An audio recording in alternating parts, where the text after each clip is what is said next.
When I walked into that fancy restaurant wearing my only good dress, I thought the worst thing that could happen was feeling out of place. I was wrong. My college friends took one look at me and decided I was their entertainment for the night. They called me poor. They laughed about my thrift store clothes and my 3 minimum wage jobs. They made me feel like the biggest failure who ever lived.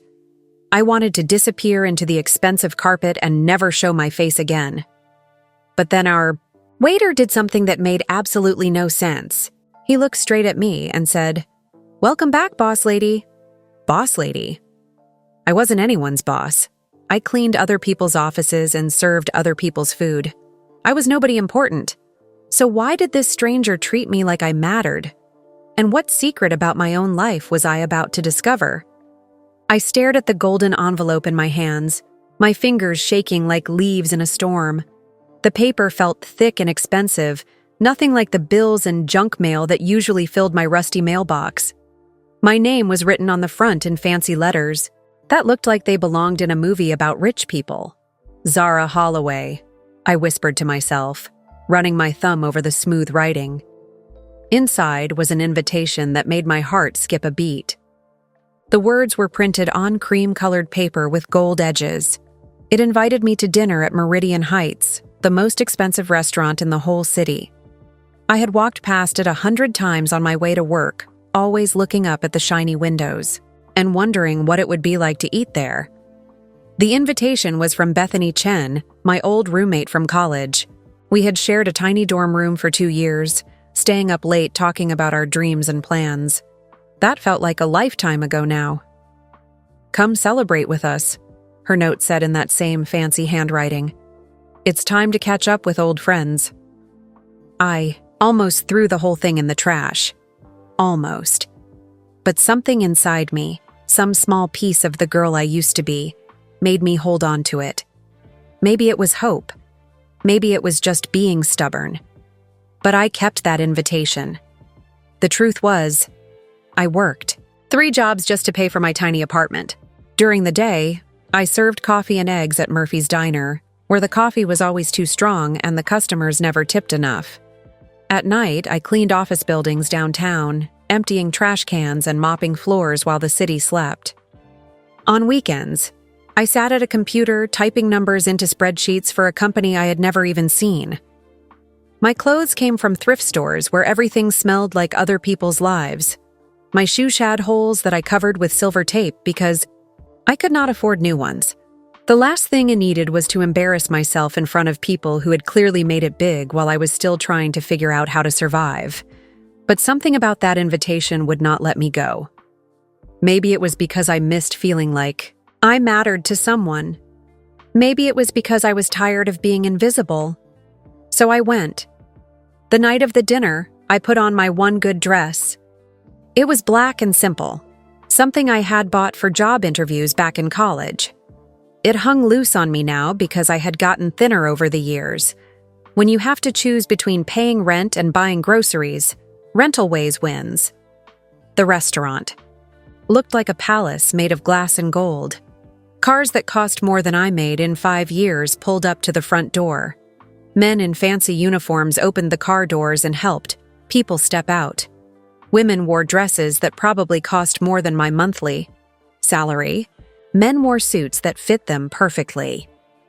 I walked 6 blocks from the bus stop because I could not afford the taxi fare. My shoes clicked in the sidewalk as I got closer to the restaurant. With each step, I felt smaller and more out of place. The front door was made of heavy glass with gold handles. A woman in a perfect black dress stood behind a wooden stand, smiling at everyone who walked in. When I gave her Bethany's name, she looked me up and down like she was trying to solve a puzzle. Her smile got a little less real, but she led me through. The dining room, anyway. The inside of the restaurant was even more beautiful than the outside. Crystal lights hung from the ceiling like frozen fireworks. Every table was covered with white cloth so clean it looked like fresh snow. The air smelled like expensive perfume and food that probably had names I could not pronounce.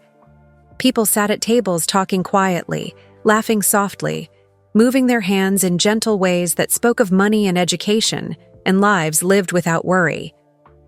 I felt like an actor who had walked onto the wrong stage, wearing the wrong costume for the wrong play.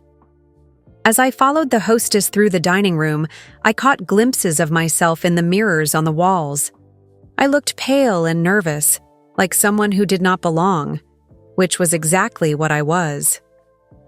But I kept walking, one foot in front of the other, toward a table where 6 people from my past were waiting. People who had once been my friends, back when. I thought I knew who I was and where I was going. I had no idea that this dinner would change everything. That by the end of the night, I would discover a truth about myself that I had completely forgotten. A truth that would make me question everything I thought I knew about my life. All I knew was that I was scared, and hopeful, and completely unprepared for what was about to happen. The table was in the corner of the restaurant, next to a big window that looked out over the city lights. 6 people sat there, all dressed like they belonged in magazines. When they saw me walking toward them, their faces lit up with smiles that looked real but felt fake. Bethany jumped up first. She was wearing a blue dress that sparkled when she moved, and a diamond bracelet that caught the light every time she lifted her hand. Her hug felt cold, even though her arms went around me tight. "Zara!" she said loudly, making other people at nearby tables look over at us. "Oh my God, you look exactly the same."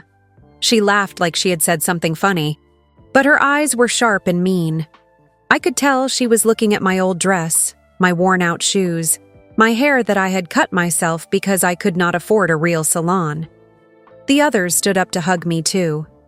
There was Marcus, who used to be skinny and nervous, but now looked like he worked out every day and wore a watch that probably cost more than my car. Vivian had always been smart, but now she looked like the kind of lawyer you see on TV shows about rich people. Derek had been the computer guy in college, but now he wore a suit that fit him perfectly and had confidence in his voice. Priya looked like a doctor from a movie, with her hair pulled back neat and her makeup perfect. And James, who used to make jokes about having no money, now looked like someone who sold houses to millionaires. They all looked successful. They all looked happy. They all looked like they had figured out how to be adults while I was still trying to figure out how to pay my bills. "So, Zara," Marcus said as I sat down in the empty chair, "what are you up to these days? Still writing that novel you always talked about?" My face got hot. In college, I had been the one everyone thought would make it big. I wrote for the school newspaper and won awards for my stories. Teachers told me I was going to be famous someday. Now, I had not written anything longer than a grocery list in 3 years. "I'm still figuring things out," I said quietly, looking down at my hands. "Come on," Vivian said, taking a sip from her wine glass. "It's been 5 years since we graduated. You must be doing something. Where do you work?" The question hung in the air like a dark cloud. I could lie and make up some fancy job title. But these people were smart. They would see right through me. They always could. "I work a few different jobs," I said, my voice so soft I could barely hear myself. Derek leaned forward like he was really interested. "What kind of jobs?" The words felt like rocks in my mouth. "I clean offices at night, and I work at a diner during the day." The silence that followed was so loud it hurt my ears. I could feel them all looking at me, trying to figure out what to do. Say. Then James started laughing. Not in a mean way, but like he was genuinely surprised. "Wow," he said, shaking his head. "I mean, we all wondered what happened to you after graduation. You just disappeared. But I never thought—" He stopped talking, but I knew what he meant. He never thought I would end up like this. Poor, struggling. A disappointment. "Thought what?" I asked, even though I did not want to hear the answer. "Well," he said, looking around the table for help, "you were always the smart one, the one who was going to write the great American novel and win awards. And now you're—" He could not finish the sentence. He did not have to. "Poor Bethany," said, saying the word like it was something dirty. "James, just say it. She's poor." The word hit me like a slap. Poor. Such a small word, but it carried all the weight of every struggle I had been through. Every night I had stayed awake worrying about money. Every meal I had skipped to pay rent. Every dream I had given up because I was too busy trying to survive. "Bethany," Priya said softly, but she did not disagree. "What?" Bethany's voice got louder, making people at other tables look over at us again. "I'm just being honest. Look at her." She pointed at me like I was something in a museum. "Look at that dress. I remember it from our sophomore year. Those shoes probably came from Goodwill. When was the last time you had a real haircut, Zara? Or bought something that was not from the clearance rack?" Each word was like a knife cutting into me. I wanted to disappear. I wanted to melt into the expensive carpet and never have to see these people again. But I could not move. I was frozen in my chair, trapped in this nightmare. "I heard you were living in some terrible apartment downtown," Marcus added, trying to sound like he cared, but really just wanting to gossip. "Sarah Chen from our journalism class saw you there. She said the building looked like it was falling down." "It's not that bad," I whispered, but even I could hear how pathetic I sounded. "God, what happened to you?" Derek asked, leaning back in his chair like he was studying me. "You had everything together in college. You were going places. How did you end up like this?" Like this. Like something broken. Like something to feel sorry for. Like a failure. The truth was too complicated to explain. After college, I had moved to the city with big dreams and a small bank account. The writing job I thought I had fell through. Every entry-level position wanted experience I did not have. My parents had stopped talking to me when I chose writing over law school. One by one, all my options disappeared until I was working whatever jobs I could find just to keep a roof over my head. But I could not say all that. Not to these people who had sailed smoothly from college success to adult success. Not to people who had never known what it felt like to choose between paying for heat or buying food. "Things just did not work out the way I planned," I said. Vivian shook her head like she was disappointed in me. "It's such a shame. All that potential. Just wasted. Wasted." The word echoed in my head as they kept talking around me. They moved. On to talking about their own lives, their promotions and bonuses and vacation homes in places I had never been. I became invisible again, just like I felt most days. Then the server came to take our drink orders. Everyone else ordered wine and cocktails that I knew cost more than I spent on groceries in a week. When he got to me, I asked for water. "Just water?" Bethany asked loudly. "Come on, Zara, live a little." "Oh, wait." She paused dramatically. "Can you not afford a drink?" The table went quiet again. Even they seemed to know she had gone too far. "I'm fine with water," I managed to say. "No, this is ridiculous," Bethany continued, clearly enjoying herself now. "You know what? Dinner is on me tonight. Consider it charity. We can't have our old friend starving, can we?" Charity, the final insult. I was drowning in shame when something completely unexpected happened. Our server came back to the table with our drinks. He was young, maybe in his 20s, with kind eyes and brown hair. He moved like someone who had been doing this job for a while, setting down each glass in exactly the right spot. When he got to me, he paused. His professional smile changed into something else. Something that looked like recognition. His eyes got wide as he looked at my face more carefully. "I'm sorry," he said quietly, his voice full of respect that seemed totally out of place after what had just happened. "Are you Ms. Holloway?" Everyone at the table turned to stare at me. I stared back at the server, confused. I had never seen this man before in my life. How could he possibly know my name? Yes, that's my name," I said slowly. His face broke into a real smile, the kind that made his whole face light up. It was not the fake smile servers give to customers they have never met. This was the smile you give to someone you are genuinely happy to see. "Welcome back, boss lady." The words hung in the air like magic. Boss lady? What could he possibly mean? I was not anyone's boss. I cleaned other people's offices and served other people's food. I was about as far from being anyone's boss as a person could get. But before I could ask what he meant, he had moved on to the next table, leaving me sitting there, with 6 pairs of eyes staring at me like I had just grown a second head. "Boss lady," Marcus repeated, his voice full of doubt. "What was that about?" "I have no idea," I said honestly. "I've never seen him before." "Maybe he's confused," Vivian suggested, but she was studying my face like she was trying to solve a puzzle. Bethany laughed, but it was not a nice laugh. "Boss lady? Right. Maybe he thinks you're the boss of the janitors or something." The others laughed too, but it felt forced. Something about the server's tone had bothered them. It was not mocking or mean.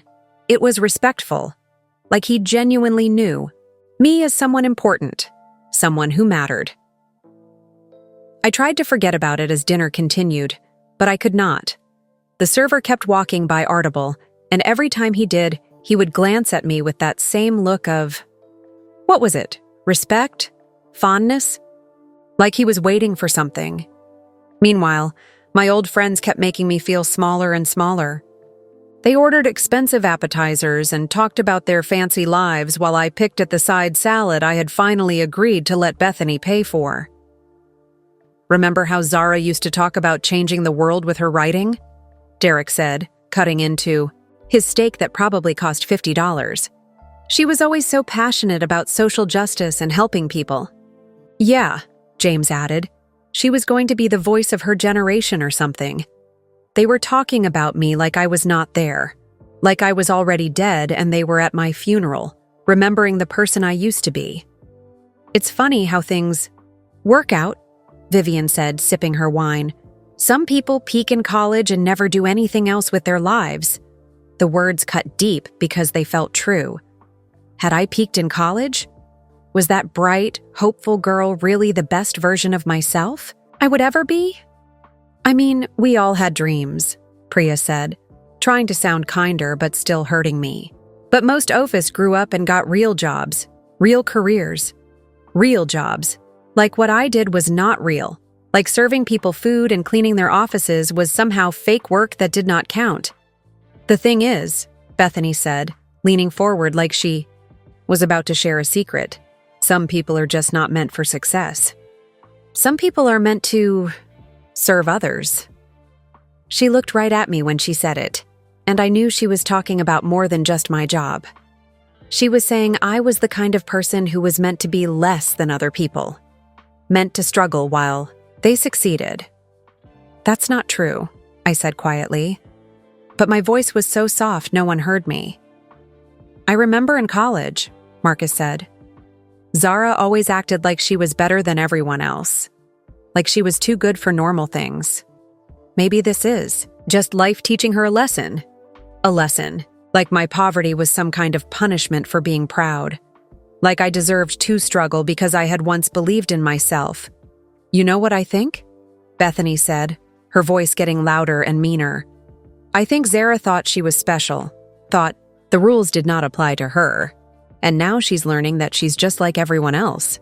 Except worse, because at least the rest of us figured out how to make something of ourselves."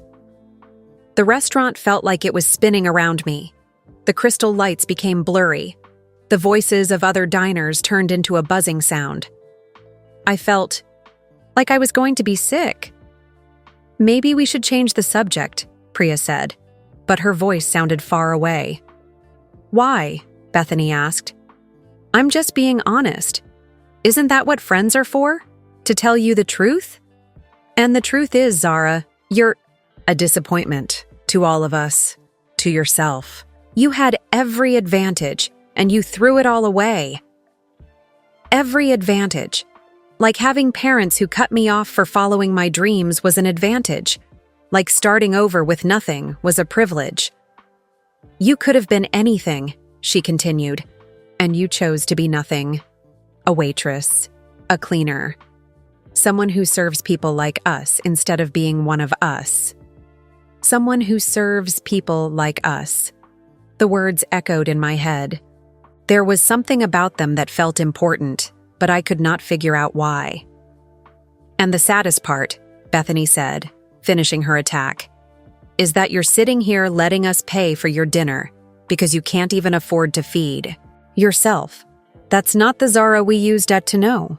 That Zara had pride. Pride. She was right about that. The old me had been proud, maybe too proud. Maybe that was my problem. But as I sat there, broken and humiliated, something strange happened. The server appeared at our table again, this time to clear away our appetizer plates. As he reached for the plate in front of me, he leaned down, slightly, and said very quietly, so only I could hear, "Are you okay, Ms. Holloway? You look upset." The kindness in his voice was like a lifeline thrown to a drowning person. Here was someone I did not even know, showing me more care than my supposed friends had all evening. "I'm fine," I whispered. "If you need anything," he said, still speaking softly, "anything at all, just let me know. You know, I've always got your back." Always, the word stuck in my mind. How could he have always had my back when I had never met him before? As he walked away, I realized that nothing about this night made sense. Not my friend's cruelty, not the server's kindness, and definitely not the way he kept talking to me like he knew me. Like he knew a version of me that I had forgotten existed. The thought would not leave my head as dinner dragged on. My friends kept talking about their wonderful lives while I sat there feeling smaller and smaller. But every few minutes, the server would walk by our table, and each time he looked at me with those same kind eyes that seemed to know something I did not. "So anyway," Derek was saying, "my company just got bought out for $12 million. Not bad for 5 years of work, right?" Everyone congratulated him while I tried to smile and pretend I belonged at this table. $12 million. I could not even imagine that much money. It would take me 100 lifetimes to earn that much cleaning offices and serving coffee. "What about you, Zara?" Vivian asked suddenly. "Any exciting plans for the future?" I wanted to disappear into my chair. What could I say? That my biggest plan was hoping to get more hours at the diner. That I was excited about maybe being able to afford new shoes before winter? "I'm just taking things one day at a time," I said. "That's code for I have no plans," Bethany said with that mean laugh of hers. "Come on, Zara, you must have some goals. Some dreams left?" Dreams. I used to have so many dreams. I was going to write books that changed people's lives. I was going to travel the world and tell stories that mattered. I was going to make a difference. Now, my biggest dream was making it through each month without getting evicted. "I guess I'm still figuring it out," I said. "Still?" Marcus shook his head. "Zara, you're 27 years old. Most people have figured it out by now. 27 and still figuring it out. It sounded pathetic even to me." The server appeared again. This time to bring our main courses. The smell of expensive food filled the air. Everyone else had ordered steaks and seafood that cost more than I made in a day. I had ordered the cheapest thing on the menu, a simple pasta dish. As he set down my plate, the server smiled at me again. "I hope you enjoy this, Ms. Holloway. I remember it used to be one of your favorites. Used to be." There it was again. This man was talking about me like he knew my past, my preferences, my habits. But I had never been in this restaurant before tonight. I was sure of it. "Excuse me," James said to the server. "How do you know our friend here?" The server looked surprised by the question. "Oh, Ms. Holloway and I go way back. She's pretty special around here." Special. The word hung in the air like a question mark. How could I be special at a place I had never been? "Special how?" Bethany asked, her voice sharp with curiosity. The server glanced at me, and for a moment, he looked confused, like he was waiting for me to say something. When I did not, he smiled politely. She's always been very kind to the staff. A real class act, you know? A class act. Looking at me in my old dress and worn-out shoes, that seemed like the last thing anyone would call me right now. After he walked away, my friends started asking questions I could not answer. "How do you know him?" Derek wanted to know. "What? Did he mean about going way back?" Vivian pressed. "Why does he keep calling you Ms. Holloway like you're someone important?" Marcus added. "I don't know," I said, and it was the truth. I've never seen him before in my life. "That's weird," Priya said, frowning. "He definitely knows you from somewhere." "Maybe he's confusing you with someone else," James suggested. "Someone who actually belongs in a place like this." The comment stung, but it also made me think. What if the server was confusing me with someone else? Someone successful and important? Someone who could afford to eat at restaurants like this? But if that was true, why did he keep using my name? And why did he seem so genuinely happy to see me? The rest of dinner was torture. My friends talked about their promotions and their vacation homes while I picked at my pasta and tried to solve the mystery of the server's behavior. Every time he walked by, I studied his face, looking for some clue about how he might know me. Nothing. I was absolutely certain I had never seen him before. When dessert came, I did not order anything. I could not afford it, and Bethany had already done enough charity for one night. But the server brought me a small piece of chocolate cake anyway. "On the house," he said with a wink, "for old times' sake." Old times? What old times? I wanted to grab him by the shoulders and demand answers, but I was too embarrassed to make a scene in front of my friends. "You know what?" Bethany said loudly, clearly annoyed by all the attention the server was giving. "This is getting ridiculous. Either you know him or you don't. Which is it, Zara?" "I really don't know him," I said again. "Then why is he treating you like—" "You're the Queen of England?" she snapped. I had no answer for that. I had no answer for any of it. When the check came, Bethany made a big show of paying for everyone's meal. She signed the receipt with a flourish and left what looked like a generous tip. As we prepared to leave, the server approached our table one more time. "Thank you for coming in tonight," he said to the group. Then he looked directly at me. "Ms. Holloway, I hope we'll see you again soon.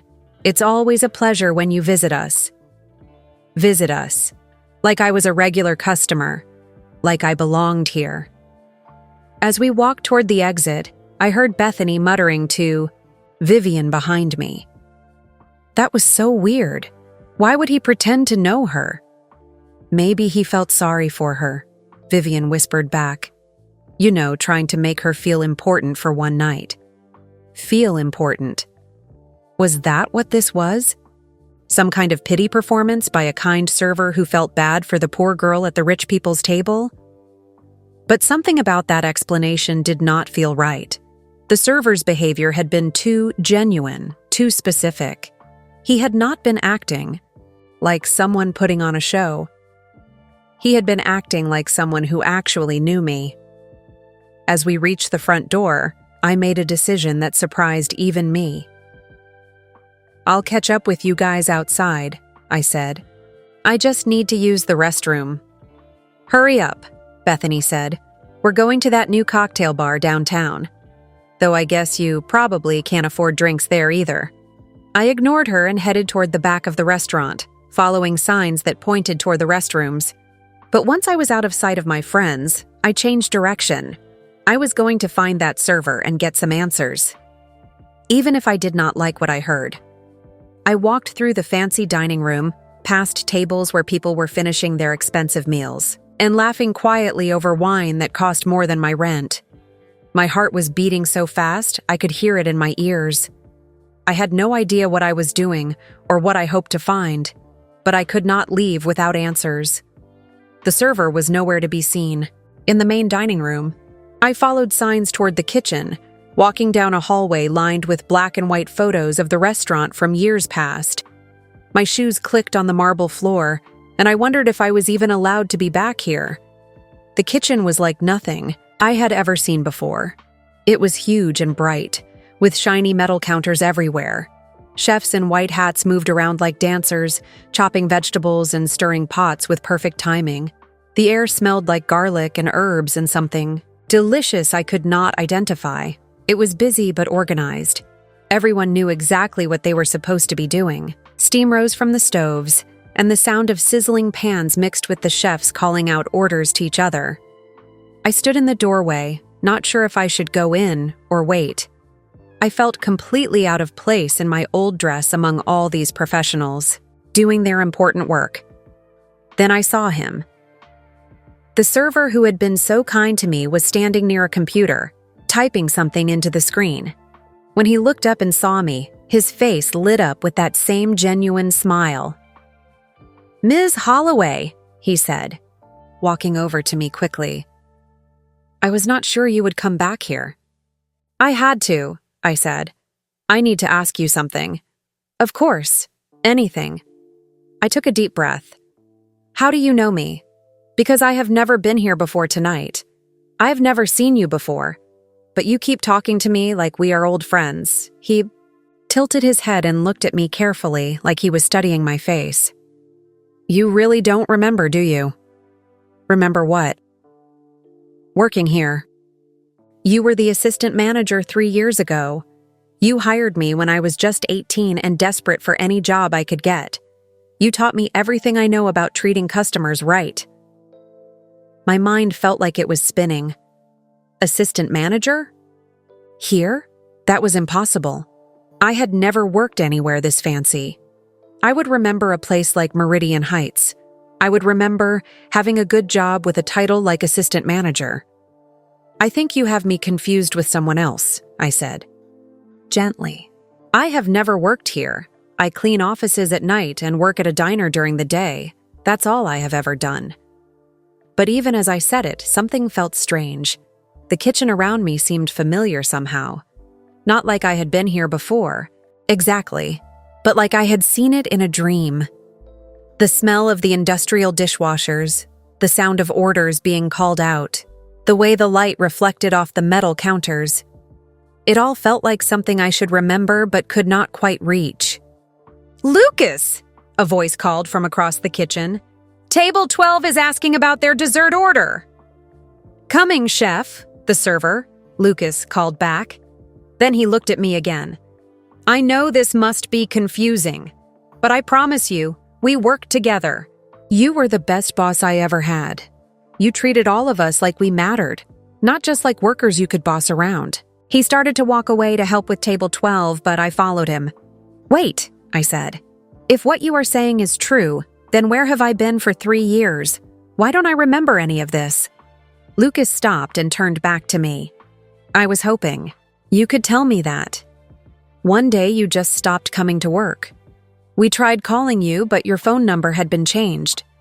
We asked management for your address, but they said they could not give out personal information. You just disappeared." Disappeared. The word made my chest feel tight. 3 years ago was around the time I had that car accident, the one that put me in the hospital for 2 weeks. The doctors had said I might have some memory problems, but I thought they just meant feeling confused for a few days. "Lucas, I need you to explain something to table 6, another voice called out. "I have to go," Lucas said. "But please, don't leave yet. There is someone else here who remembers you, someone who can explain things better than I can." He hurried away, leaving me standing in the middle of the busy kitchen feeling more confused than ever. A few of the other workers glanced at me curiously, but no one seemed upset that I was there. If anything, they looked at me the same way Lucas did, with recognition and something that looked like fondness. I was about to leave when a woman in chef's clothes approached me. She was about my age, with short black hair and tattoos covering her arms. Her face was serious, but her eyes were kind. Well, well, she said, crossing her arms. Look what the cat dragged in. Do I know you too? I asked, feeling tired and overwhelmed. She studied my face for a long moment. You really don't remember, do you? The accident really did mess you up more than we thought. What accident? How do you know about an accident? The woman looked around the busy kitchen, then gestured for me to follow her. Come on, let's talk. Somewhere quiet. She led me to a small office behind the kitchen. The walls were covered with schedules and food orders and employee information. There was a desk with a computer and a chair that looked like it had seen better days. Sit down, she said, pointing to the chair. This might take a while. I sat down, my hands shaking a little. Who are you? My name is Carmen. I am the head chef here now, but 3 years ago, I was just a line cook. You gave me my first promotion. You believed in me when no one else did. She leaned against the desk and looked at me with sad eyes. 3 years ago, you were not cleaning offices or working at some diner. You were the assistant manager of this restaurant. You started as a server and worked your way up in less than 2 years. You were good at it, Zara. Really good. That's impossible, I said. I would remember. You were here the night of your accident, Carmen continued like I had not spoken. It was a busy Saturday, and you had stayed late to help with inventory. You always did stuff like that, staying late to help, making sure everything was perfect. She opened a drawer in the desk and pulled out a folder.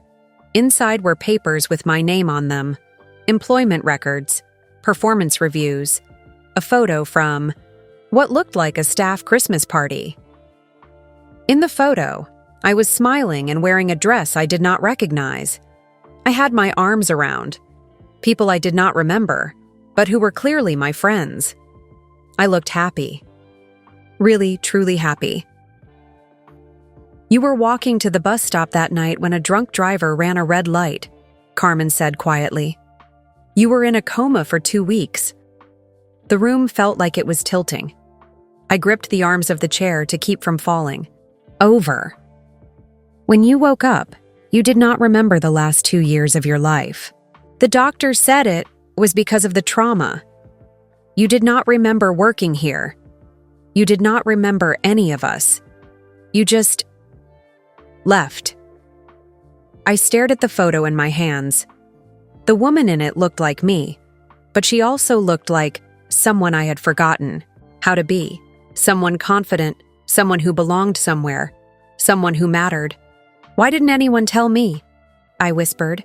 Why didn't the hospital or someone help me remember? Carmen's face got angry. We tried, but your emergency contact was listed as your parents. They handled everything while you were unconscious. By the time we found out you were awake, you were already gone.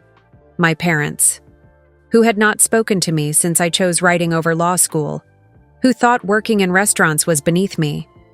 They had known I had a good job, a career I was building, and they had let me wake up with no memory of any of it. We held your position open for 6 months, Carmen said. Management wanted to hire someone else, but Lucas and I fought for you. We kept hoping you would remember, that you would come back. I looked at the employment papers in the folder. My signature was on them, but I did not remember signing them. My performance reviews said things like excellent leadership skills and natural talent for customer service and recommended for promotion. This was my life, a life I had completely forgotten, a life where I was successful and respected and happy. And somehow, I had lost it all. The words echoed in my head as I stared at the photo in my hands. The woman smiling back at me looked so confident, so sure of herself. She was wearing a blue dress that fit her perfectly and had her hair done in a style that looked professional and pretty. She was surrounded by people who clearly cared about her. I did not recognize that woman at all. Tell me more, I said to Carmen, my voice barely above a whisper.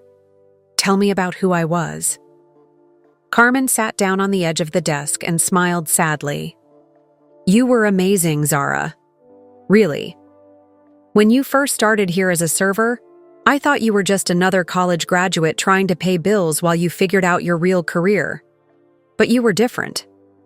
She pulled out more papers from the folder, timesheets that showed I had worked long hours, training materials with notes written in my own handwriting, customer comment cards that mentioned me by name. You remembered every regular customer's order, Carmen continued. Mrs. Peterson always wanted her salmon cooked medium, no sauce, with extra lemon. Mr. Rodriguez liked his coffee refilled exactly 3 times during dinner, never more. You made people feel like they mattered. I tried to imagine myself doing those things, but it was like trying to remember a movie I had never seen. And with the staff, Carmen went on, you were the first manager who ever treated us like real people. You learned everyone's names on your first day. You asked about our families, our dreams, our problems. When Lucas's mom got sick and he needed time off, you personally covered his shifts so he would not lose pay. Lucas, the young man who had called me boss lady, I had helped him when his mother was sick, and I could not even remember his face. You started a policy that if customers were rude to servers, management would step in, Carmen said. Before you, we just had to take whatever abuse people threw at us, but you said everyone deserved to be treated with respect, no matter what their job was. The irony was not lost on me. I had fought for servers to be treated well, and tonight my own friends had looked down on me for being a server myself. What about my apartment? I asked. I live in this horrible place downtown now, but you said... You had a nice 2-bedroom apartment uptown, Carmen said. Good neighborhood close to the subway. You were saving money to buy a condo. You had this whole 5-year plan written out and taped to your bathroom mirror. A 5-year plan, goals, dreams, a future I was working toward. You were also taking business classes at night, she added. You wanted to open your own restaurant someday. You had notebooks full of ideas for the menu, the decor, how you would train your staff. You were going to call it Second Chances because you said everyone deserved a chance to start over. Second Chances. The name hit me like a punch to the stomach. I had wanted to help people start over, and now I was the one who needed a second chance. Show me more, I said. Carmen opened another drawer and pulled out a small box. Inside were things that looked like they belonged to me but that I did not remember at all. A name tag that said, Zara Holloway, Assistant Manager, a keychain with the restaurant's logo, a Christmas card signed by all the staff. We kept these, Carmen said softly.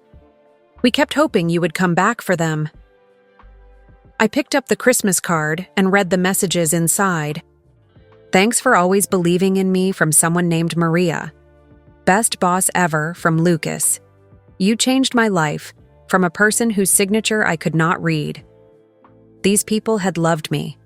I had made a difference in their lives, and I could not remember any of it. There's something else, Carmen said hesitantly. About your friends, the people you were with tonight. My heart sank. What about them? They used to come in here sometimes. That woman, Bethany, and her group. You served them a few times before you got promoted to management. I felt sick. They knew I worked here? Oh yes. Bethany especially seemed to enjoy seeing you in a server uniform. She would make all kinds of special requests, send food back for no reason, generally make your job as hard as possible. But you always handled it professionally. So they had known. 3 years ago, they had seen me building a career, working my way up, becoming successful. But tonight, when I appeared looking poor and defeated, they had pretended they had never seen me as anything else. The worst part, Carmen continued, was that you always defended them. When other servers complained about how rude they were, you would say they were your friends from college and they were probably just having a bad day. I had defended them. Even when they treated me badly, I had made excuses for them. After your accident, Carmen said, we tried to contact them. We thought maybe they could help us find you, or at least let us know how you were doing. What happened? Bethany answered the phone when Lucas called. When he explained that you had been in an accident and we were worried about you, she just laughed. She laughed? She said, and I quote, "Well, that explains why she never made it to my engagement party. I guess working in restaurants is dangerous." Then she hung up. The cruelty of it took my breath away. I had been in a coma, fighting for my life, and she had made a joke about missing her party. We called back and tried to talk to the others, Carmen said. Marcus answered once and said, did not really know you that well anymore. Said people drift apart after college and that's just life. These people I had considered friends, people I had looked up to and wanted to impress, had dismissed my pain like it was nothing. Like I was nothing. Can I see more of the restaurant? I asked suddenly. I want to try to remember. Carmen smiled. Of course. Lucas is probably dying to show you around anyway. We left the office and walked through the kitchen. Carmen pointed out stations where I had worked, told me stories about busy nights when I had jumped in to help wherever I was needed. She showed me the staff bulletin board where my promotion announcement was still pinned up, even after 3 years. You know. We're so excited when you got promoted, Carmen said. You called it the best day of your life, said you finally felt like you were building something real. We walked out into the dining room, which was quieter now as the evening wound down. Carmen showed me the corner table where I used to do paperwork during slow periods, the computer where I had made schedules, the host stand where I had greeted customers. This was your domain, she said. You knew everything that happened in this restaurant. You could spot a problem from across the room and fix it before it became a real issue. I tried to imagine myself walking through these rooms with confidence and authority. It felt impossible. Do you remember anything? Carmen asked hopefully. I shook my head. It's like you're telling me about someone else's life. The doctor said your memories might come back gradually, she said. Sometimes a smell or a sound can trigger them. As if on cue, the smell of fresh bread drifted over from the kitchen. For just a moment, something flickered in my mind. A feeling of warmth and belonging. But when I tried to grab onto it, it slipped away. There was something, I said. Just now with the bread smell. But it's gone. That's a start, Carmen said encouragingly. Your memories are still in there somewhere. They just need the right trigger. Lucas appeared beside us, having finished his shift. He had changed out of his server uniform and into jeans and a t-shirt. He looked younger without the formal clothes, more like the 18-year-old boy I had apparently hired 3 years ago. How are you doing? He asked me gently. This must be a lot to take in. I feel like I'm learning about a stranger, I said, honestly. You're not a stranger to us, he said. You're family. You always said this place was like a family, and that we all had to take care of each other. Family. I had not felt like I belonged to a family in years. My real family had cut me off. My college friends had turned out to be cruel. But here were people who still considered me part of their family, even after I had disappeared from their lives. I want to try to get my memories back, I said suddenly. And I want to work here again, if you'll have me. Carmen and Lucas exchanged a look. It's not that simple, Carmen said carefully. Your old position is filled. Has been for 2 years. And management might be worried about hiring someone who just disappeared before. My heart sank. Of course. I could not just walk back into my old life like nothing had happened. But, Lucas said quickly, you could start over, as a server again. Work your way back up like you did before. And we would help you, Carmen added. Everyone who remembers you would vouch for you. We would help you relearn everything. Starting over. Again. The thought was scary but also exciting. I had done it once before. I could do it again. "There's one more thing you should know," Carmen said. "About your parents." My stomach tightened. "What about them?" "After your accident, we called them too. We were worried because you had been unconscious for so long, and we wanted to send flowers or visit or something." "What did they say?" Carmen's face got angry. "Your mother answered.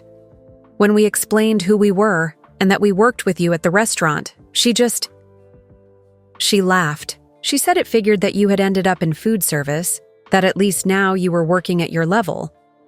The words hit me like a slap. My own mother, talking about me like I was an embarrassment, like having a good job at a respected restaurant, was something to be ashamed of. "We told her you were management," Lucas said, his voice tight with anger. "We told her you were successful, that you were good at your job, that you had a future here. She just hung upon us." So my parents had known. They had known I was building a successful career, that I was happy and respected and moving up in the buy world. But when I woke up from my coma with no memory of any of it, they had let me believe I was a failure. They had let me struggle for 3 years, working multiple dead-end jobs, thinking I had wasted my potential, when they could have helped me remember who I really was. "I'm sorry," Carmen said softly. "I know that's hard to hear." It was more than hard. It was devastating. But it also explained so much. Why I had felt so lost and confused after the accident. Why I had accepted such a small, struggling life when I was capable of so much more. I had not failed. I had been failed by the people who were supposed to love and support me. But now I knew the truth. And for the first time in 3 years, I felt like maybe I could find my way back to the person I was supposed to be. Carmen and Lucas spent the next hour showing me more pieces of my forgotten life. They took me through every corner of the restaurant, telling me stories about things I had done and people I had helped.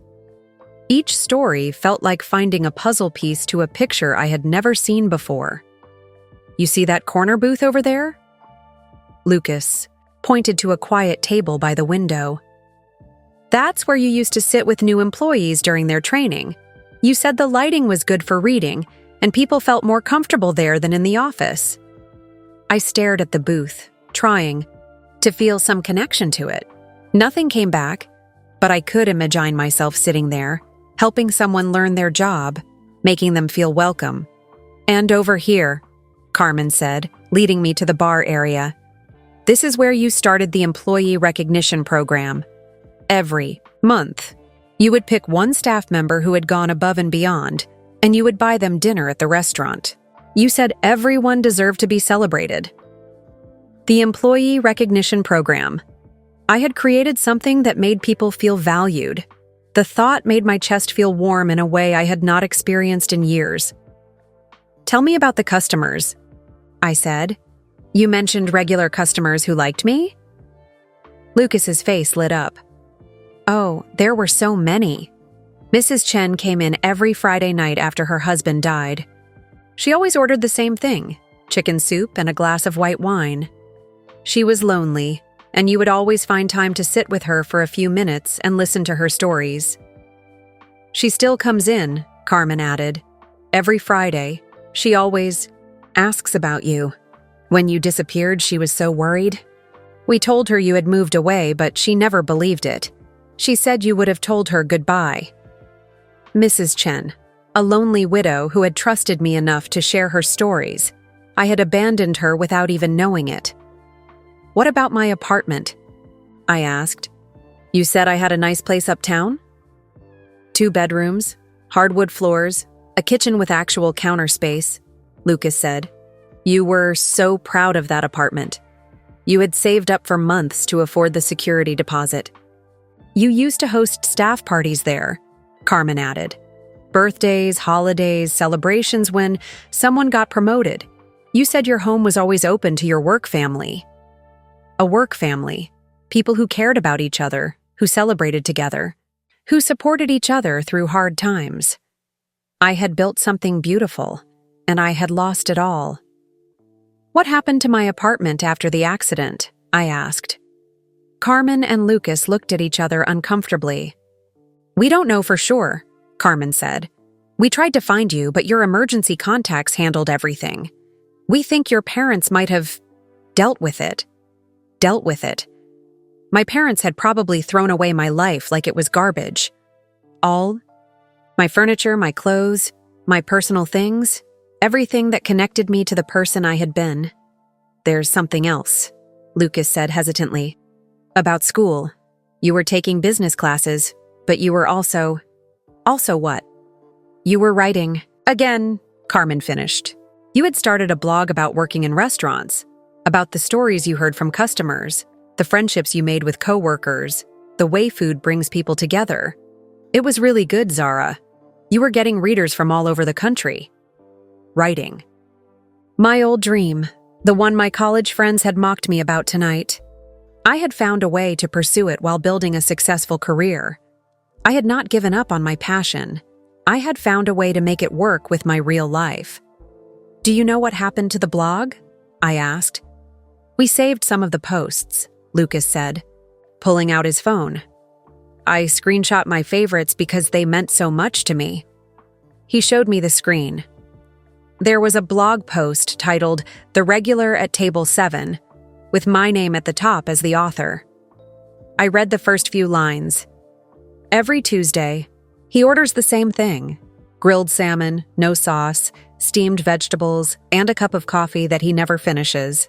He sits alone, reading a book, and tips exactly 20%.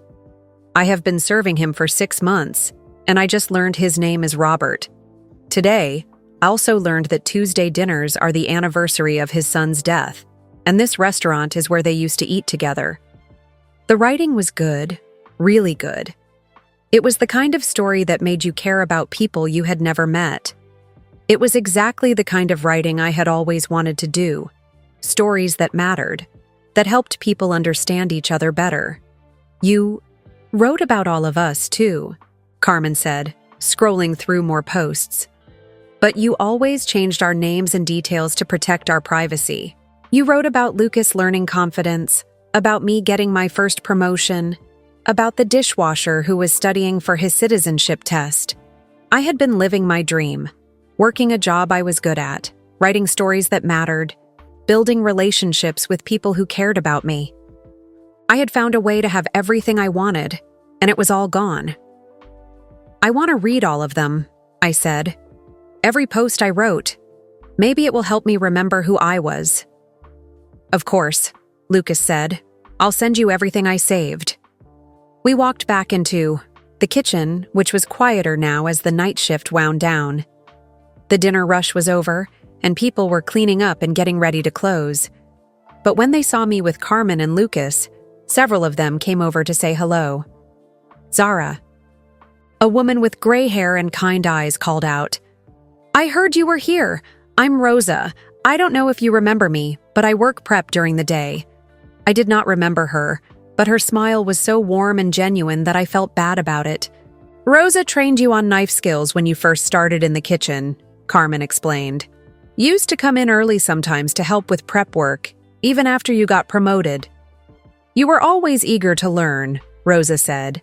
"Most managers think they're too good to do kitchen work, but not you. You said you wanted to understand every part of the restaurant." More people came over. A dishwasher named Miguel, who said I had helped him practice English. A baker named Sarah, who remembered me, staying late to help with a big catering order. A server named Tom, who said I had covered his shifts when his father was in the hospital. Each person had a story about how I had helped them, supported them, made their work life better. I had not just been their manager, I had been their friend. "We were like a real family back then," Rosa said sadly. "Everyone looked out for everyone else. It hasn't been the same since you left." After everyone went back to their work, Carmen walked me to the staff entrance where Lucas was waiting to walk me to the bus stop. "I know this is overwhelming," she said. "Learning that your whole life was different than you thought. But I want you to know something, the person you were here, the leader you were, the friend you were to all of us. That person is still inside you. The accident took your memories, but it didn't take your character. Her words hit me hard. My character. The kindness, the work ethic, the ability to care about people and make them feel valued. Maybe those things were still part of me, waiting to be remembered. When can I start? I asked. Carmen smiled. I'll talk to the general manager tomorrow. I can't promise anything, but I think we can get you started as a server within a week. You'll have to start at the bottom again, but I don't care about starting at the bottom, I said quickly. I just want to come home. Home. That's what this place felt like. Not the tiny, depressing apartment I lived in now, but this restaurant, where people knew my name and were happy to see me, where I had built something meaningful. As Lucas and I walked to the bus stop, I felt different than I had in years. Not happy exactly. I'd lost too much to feel happy yet, but hopeful. For the first time since I could remember, I felt like I had a future worth working toward. Thank you, I said to Lucas as we waited for the bus. For remembering me.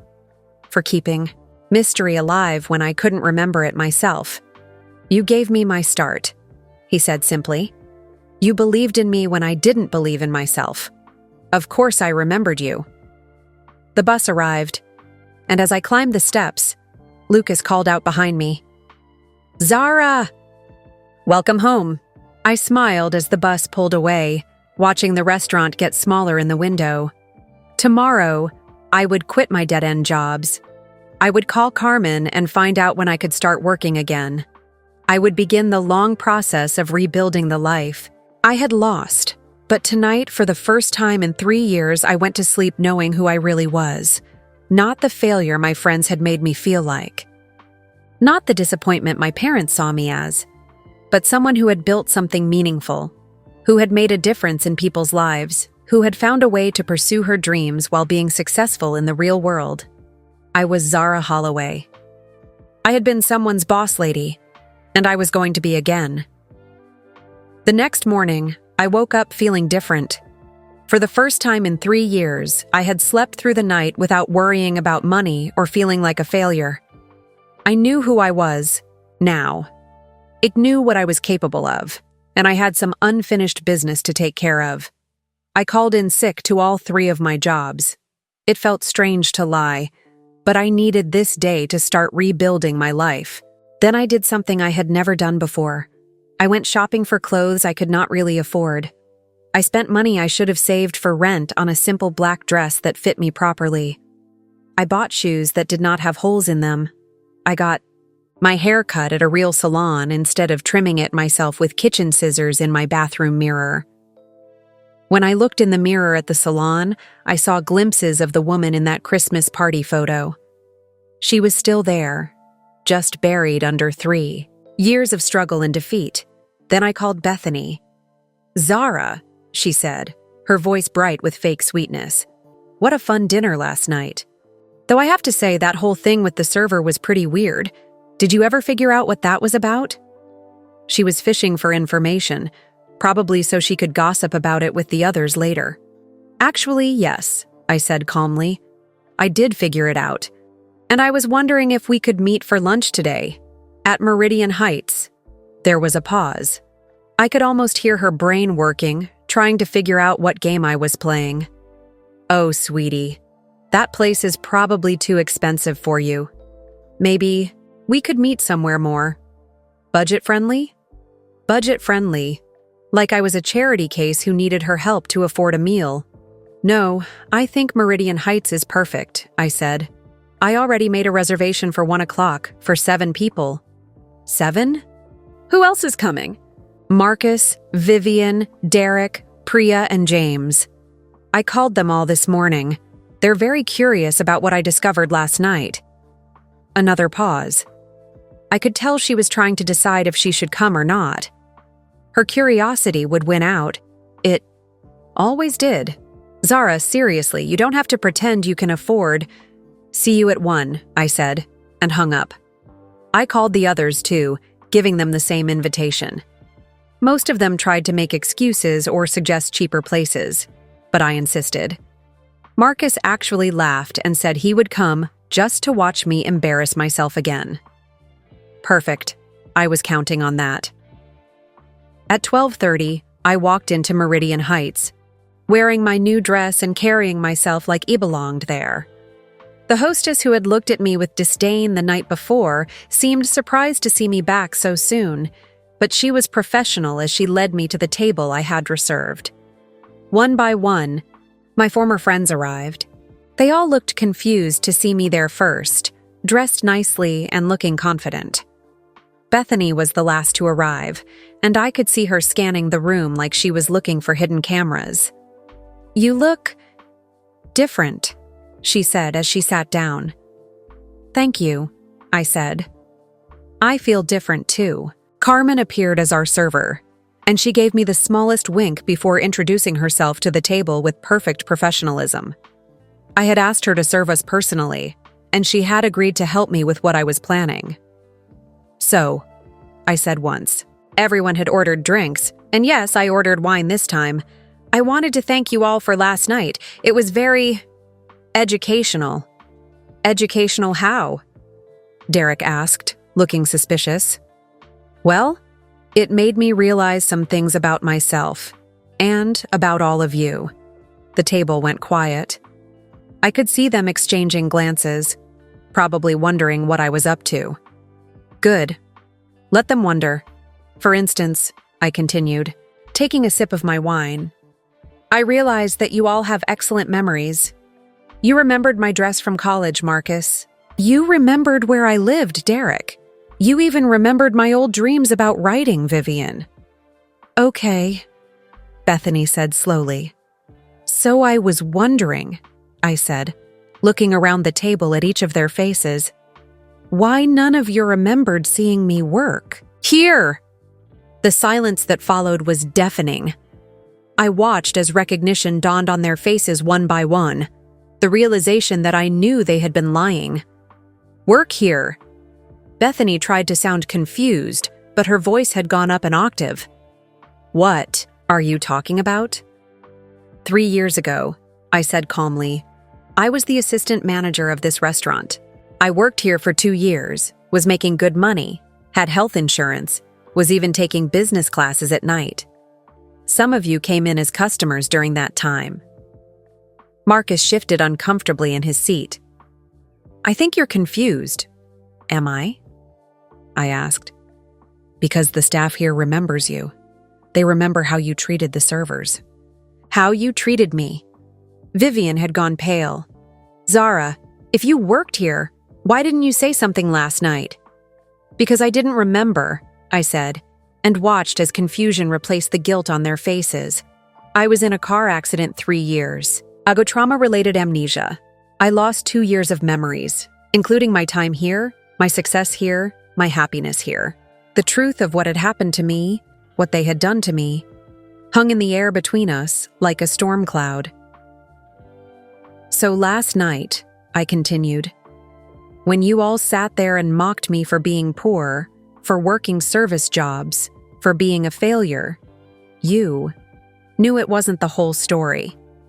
You knew I had had something better. You had seen me building a life, moving up in the world. But when you saw me looking defeated, you chose to kick me while I was down, instead of helping me remember who I used to." "B? We didn't know about the accident," Priya said quietly. "Would it have mattered?" I asked. "Or would you have just found it even more pathetic that I'd lost everything?" James started to say something, but I held up my hand. "Let me finish. Because here's the really beautiful part. When Lucas called me boss lady last night, you all heard it. You saw the way the staff treated me with respect. But instead of asking questions, instead of wondering if maybe there was more to my story, you just assumed it was a mistake. Because in your minds, I couldn't possibly be anyone's boss. I could only be someone to look down on." Bethany's mask was finally slipping. "Look, Zara, it's not our fault that you don't remember your own life. You're absolutely right," I said. "The accident wasn't your fault, but your cruelty last night? That was a choice. We were just surprised, James protested. You disappeared after college and then we see you looking like… Well, like what? Like someone who had been struggling? Like someone who needed help instead of judgment? Carmen approached the table. Is everything all right here? Actually, I said, standing up, I think we're done. Could you bring the check, please? Of course, Ms. Holloway. The use of my name said with respect and familiarity was not lost on my former friends. They stared as Carmen treated me like someone important, someone valued. You know, I said, looking around the table at these people I had once considered friends. I spent 3 years thinking I was a failure, thinking I had wasted my potential, that I was exactly what you called me last night. Poor, pathetic, a disappointment. I pulled out my phone and showed them the photo Carmen had given me, the one from the staff Christmas party, where I looked happy and successful and surrounded by people who genuinely cared about me. But I wasn't any of those things. I was building something. I had purpose, respect, a future I was excited about. One drunk driver took my memories, but you, my supposed friends, you took my dignity. Zara, Bethany started, but I held up my hand again. I'm not finished. See, the really interesting thing about losing your memory is that when you get pieces of it back, you see everything more clearly. I remember now how you used to treat me when I served your table, Bethany.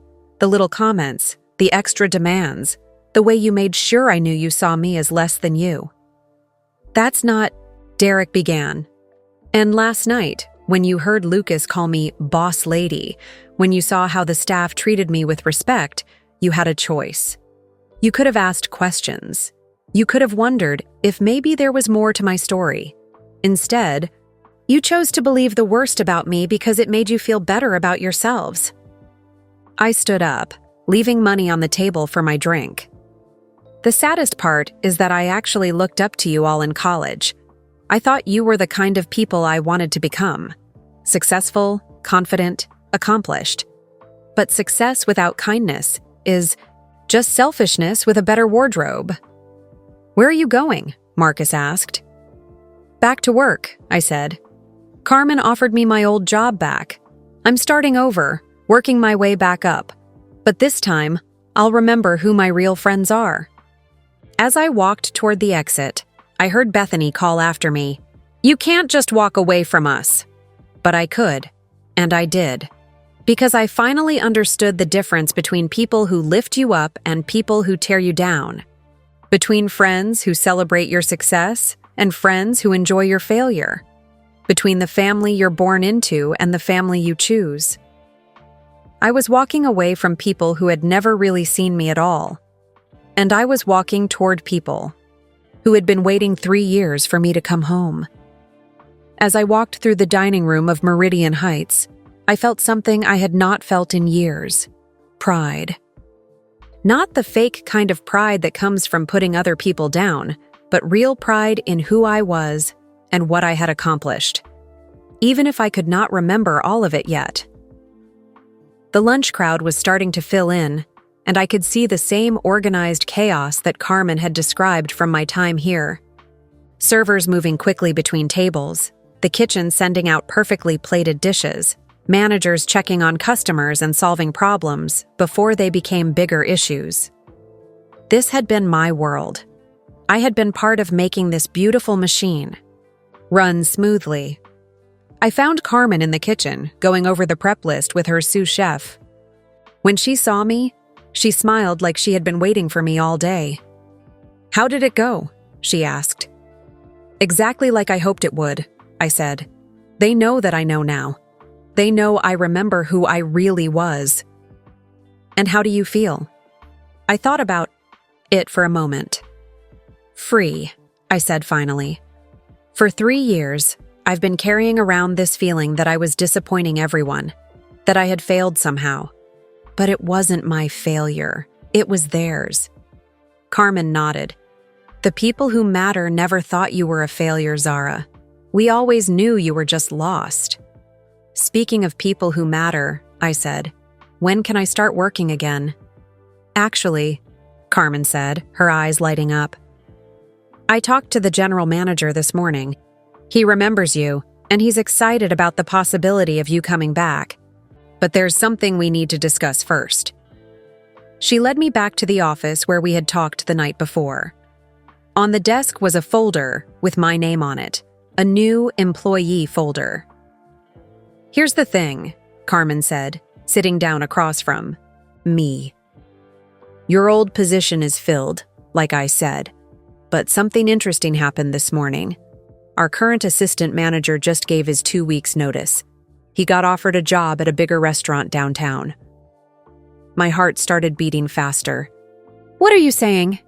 I'm saying that if you're willing to start as a server for a few weeks, just to get back into the swing of things, there might be a management position opening up sooner than we thought. A management position. Not just getting my old life back, but potentially getting something even better. But, Carmen continued, there's something else you should know. About what happened after your accident. About why you never got your job back. I felt my stomach tighten. What do you mean? Carmen opened another folder, an older one that looked like it had been sitting in a filing cabinet for years, when you didn't come to work after your accident. We tried everything to find you. We called the hospital, but they wouldn't give us information because we weren't family.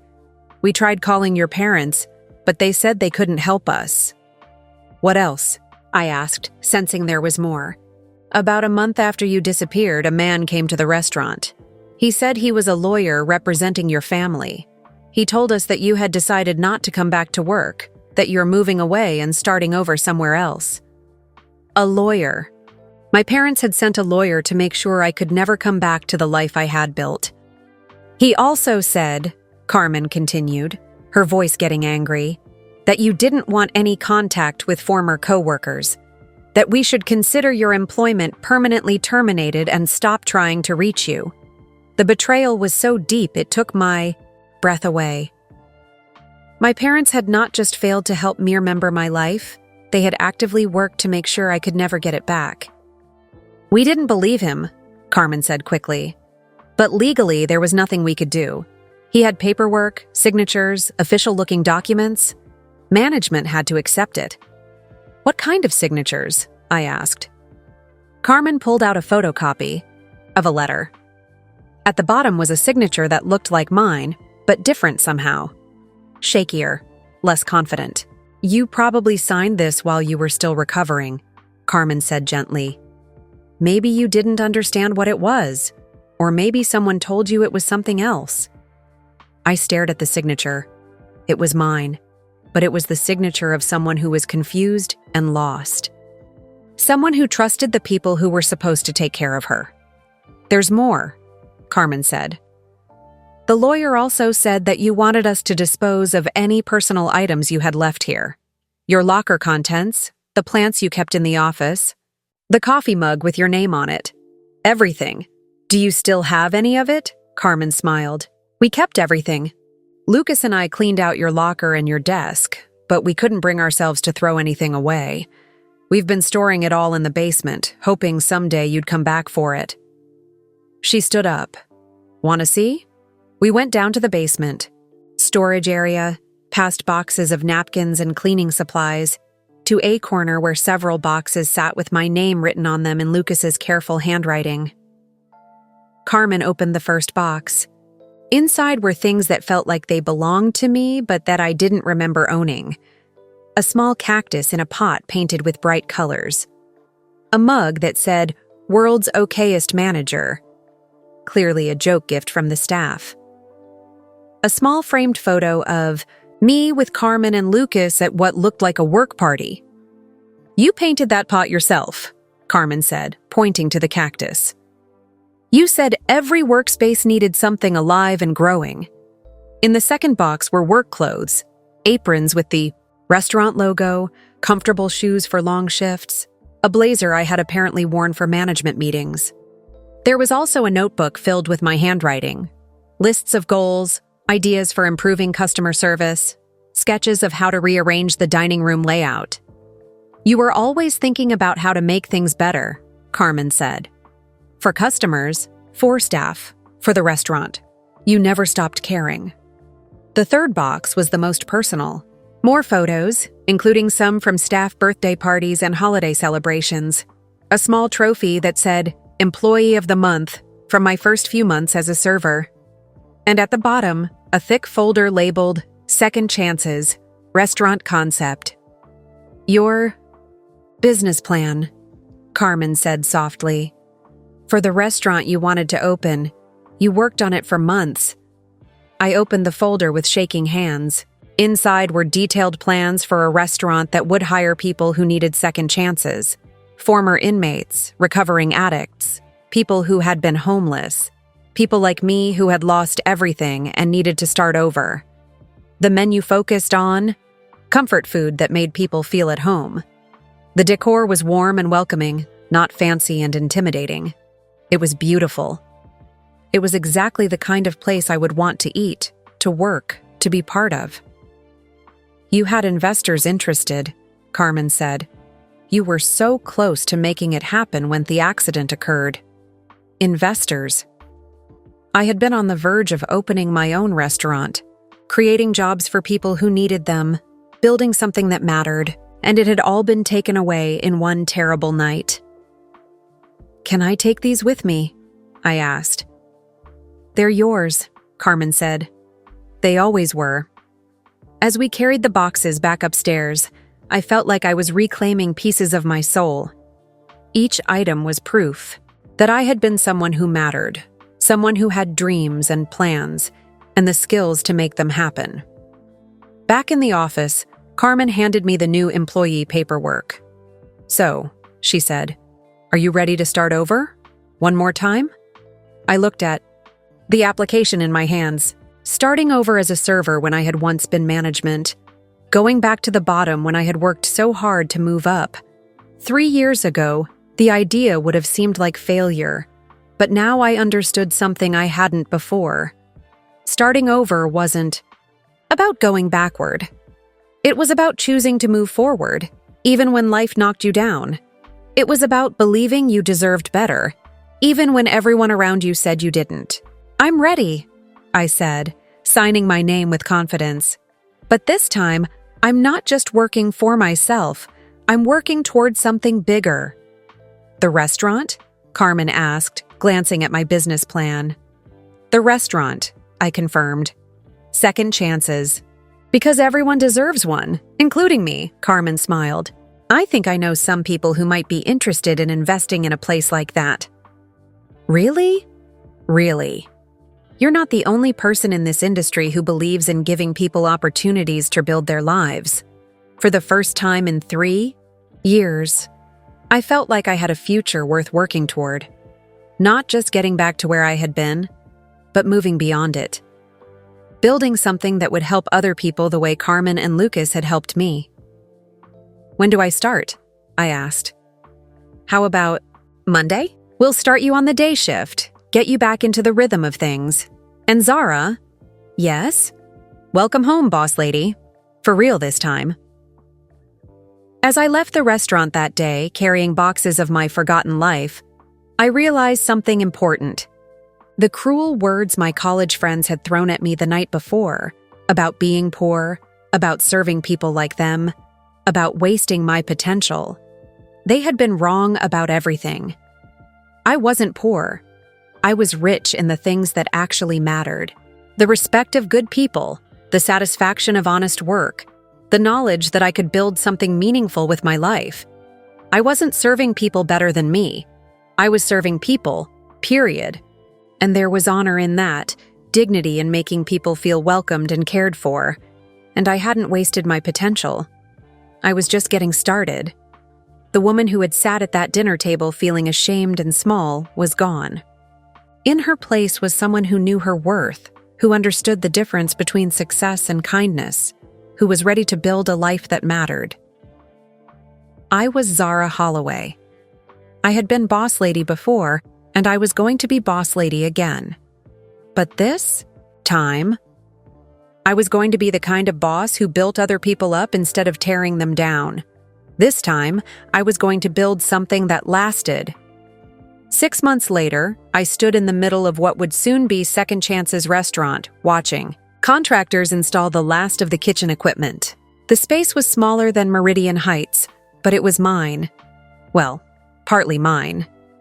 Carmen, Lucas, and I were partners now, along with 2 other investors who believed in our vision.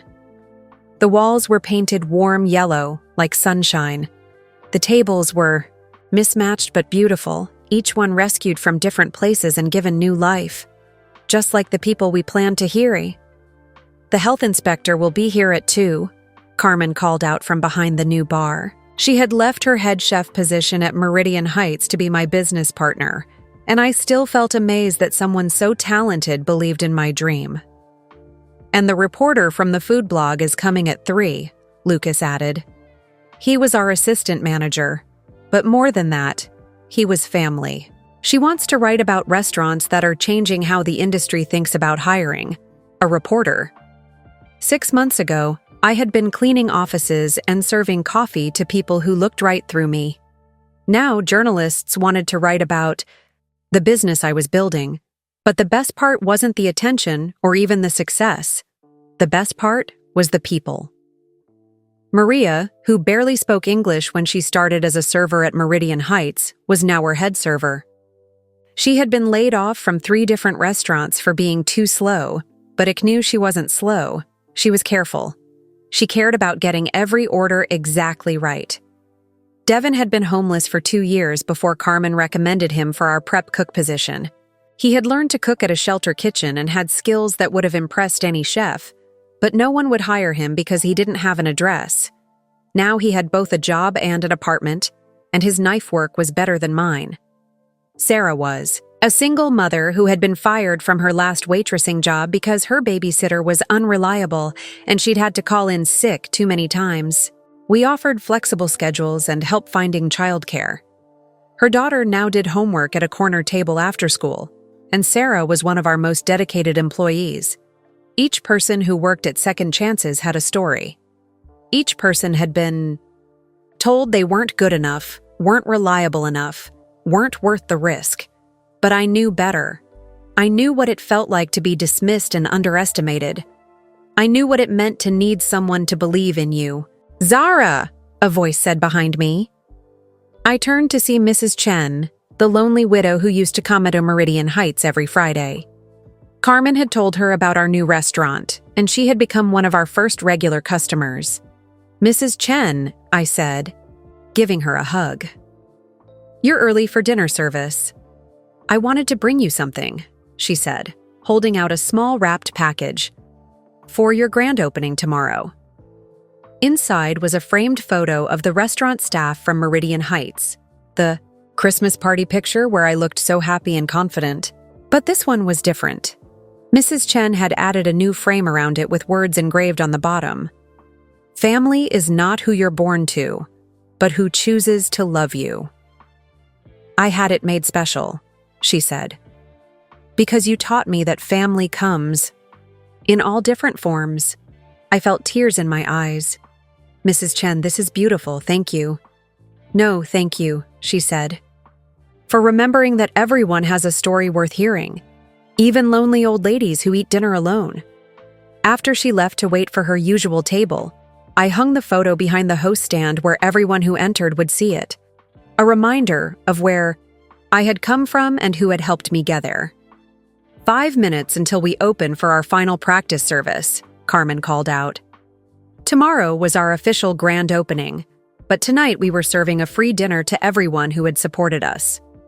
The entire Meridian Heights staff would be here, along with other friends from the industry. Even some of the investors were coming to see what their money had built. But first, we had one special guest arriving early. Lucas opened the front door and smiled. "She's here," a young woman walked in, looking nervous and excited at the same time.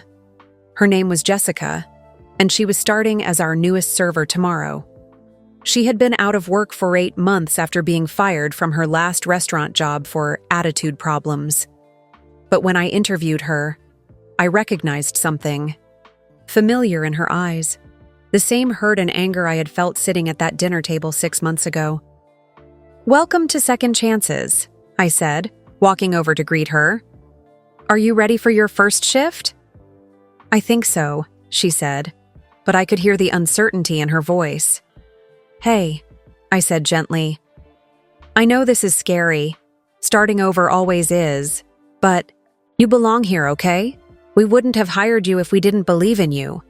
She nodded, and I saw some of the tension leave her shoulders. "Jessica," I continued, "I want you to remember something. No matter what happened at your last job, no matter what anyone told you about yourself, you get to decide who you are here. This is your second chance." As I helped Jessica learn the computer system and showed her around the dining room, I thought about how much my life had changed since that terrible dinner. Not just the external things, the job, the restaurant, the financial security, but the internal things too. I had learned the difference between people who lift you up and people who tear you down. I'd discovered that real success isn't about having the most money or the fanciest title. It's about building something that matters and helping other people in the process. Most importantly, I had learned that my worth wasn't determined by other people's opinions of me. Not my parents, who had tried to erase the best parts of my life. Not my college friends who had enjoyed watching me suffer. Not even the well-meaning people who felt sorry for me. My worth came from who I chose to be and how I chose to treat others. At 7 o'clock, our practice dinner service began. The dining room filled with people who had become my chosen family. Carmen's parents, who had driven 3 hours to be here. Lucas's mother, who was finally healthy again. Rosa from the old kitchen, who had brought her whole family. Miguel, the dishwasher, who had learned enough English to give a toast. Sarah the baker, who had made our desserts. Even some surprise guests showed up. 3 other restaurant managers from around the city, all wanting to learn about our hiring practices. A social worker who helped people transitioning out of homelessness. A job counselor from the community college who worked with people entering the workforce.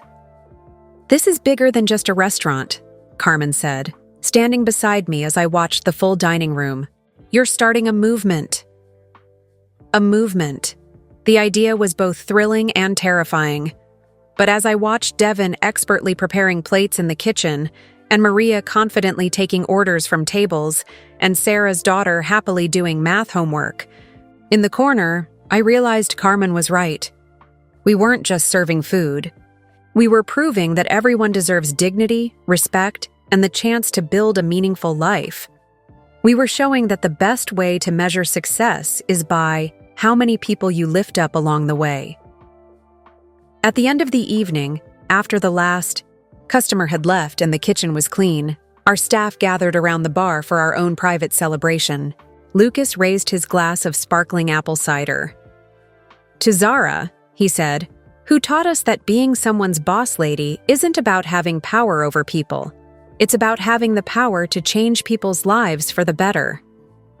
"To second chances," Carmen added, "and to all the people who believed we deserved them." "To family," I said, looking around at the faces of people who had stood by me, believed in me, and helped me rebuild my life. The kind you choose, and the kind that chooses you back. As we toasted, I caught my reflection in the mirror behind the bar. The woman looking back at me was confident and happy, surrounded by people who genuinely cared about her.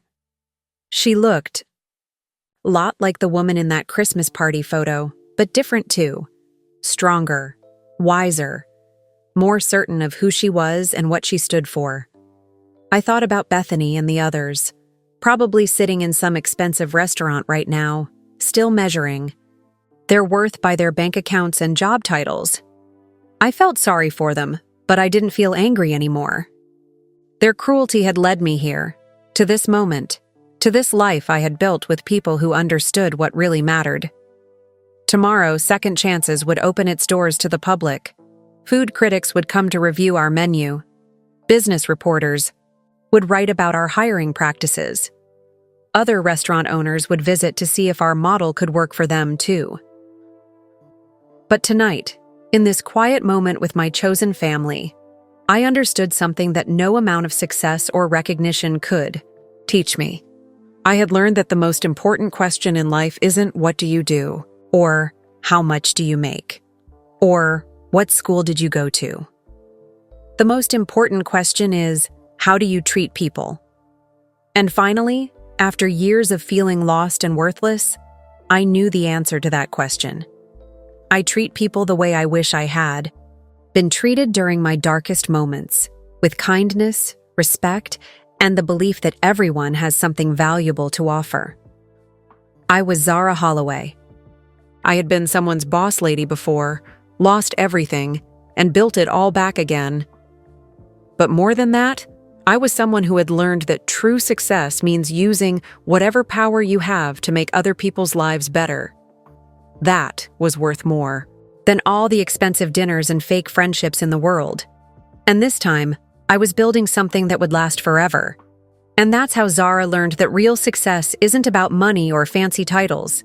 It's about how you treat people and the kindness you spread in the world. I'd love to know where you're listening from. Drop a comment below and tell me which part of Zara's story touched your heart the most. If this story reminded you that everyone deserves respect and second chances, please hit that like button to help spread this message of kindness to more people who might need to hear it today.